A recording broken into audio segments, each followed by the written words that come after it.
கசப்பே இல்லாமல் பாவைக்காய் பொரியல் எப்படி ரெடி பண்ணலான்னு பார்க்கலாம். வாங்க வீடியோக்குள்ளே போகலாம். தேவையான பொருட்கள்லாம் எடுத்தாச்சு. வெங்காயம் வெட்டியாச்சு. பாவைக்காய் கசப்பு இல்லாமல் இருக்கிறதுக்காக கொஞ்சம் தண்ணியில் ஒரு 30 நிமிஷம் ஊற வைக்கணும். மஞ்சள் பொடி உப்பும் போட்டு கடாய் எடுத்துக்கணும். எடுத்து கொஞ்சம் எண்ணெய் ஊற்றிக்கலாம்.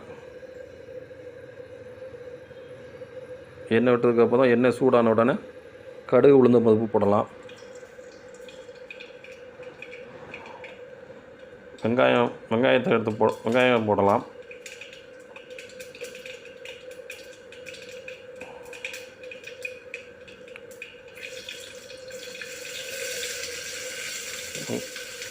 வெங்காயத்தை போட்டு நல்லா வதக்கணும்.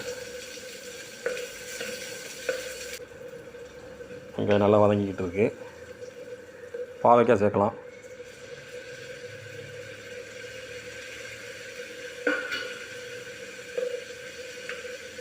நல்லா பாவைக்காய் எண்ணெயில் வதங்கணும்.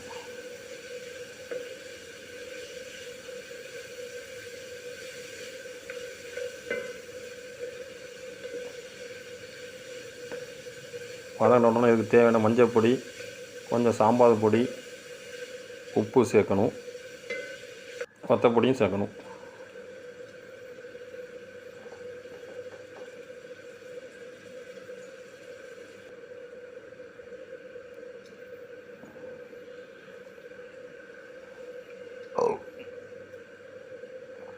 வத்தப்பொடியும் சேர்த்தாச்சு.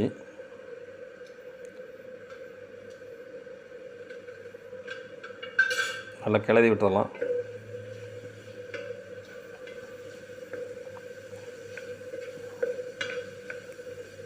ஒரு மூடியை போட்டு நல்லா ஒரு 10 நிமிஷம் வேக விடணும்.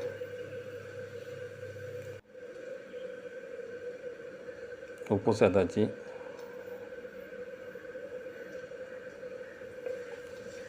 கொஞ்சம் வெந்ததுக்கப்புறம் தான் தக்காளி சேர்க்கணும். வேக விட்டதுக்கப்புறம்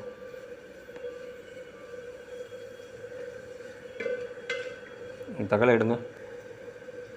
தக்காளியும் சேர்க்கலாம்.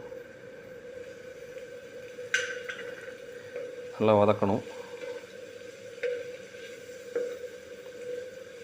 ஒரு 10 நிமிஷம்.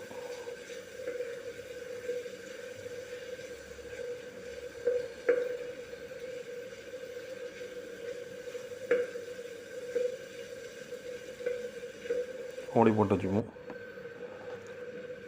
நல்லா வதங்கிட்டு பாவைக்காய் பொரியல் ரெடி. வாங்க சாப்பிடலாம்.